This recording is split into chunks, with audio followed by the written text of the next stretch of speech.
आम्ही शौर्याला रोज एक अंडं तरी देतोच. ते बॉईल केलेलं असो किंवा असे ऑमलेट किंवा भुर्जी वेगवेगळ्या प्रकारच्या रेसिपीज ट्राय करून आम्ही त्याला दिवसभरामध्ये एक अंडं देण्याचा प्रयत्न करतो. अंड्यामध्ये iron, vitamin B6, magnesium, calcium, vitamin D तसेच सॅच्युरेटेड फॅट आणि प्रोटीनचा खूप छान सोर्स असतो, जो लहान बाळांच्या ओव्हरऑल ग्रोथसाठी खूप खूप हेल्दी आहे.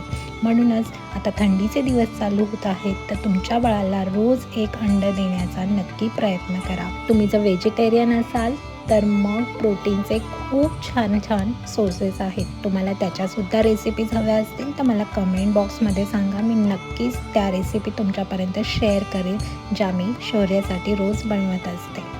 तुमचे प्रश्न कमेंट बॉक्समध्ये नक्की विचारा. थँक्यू.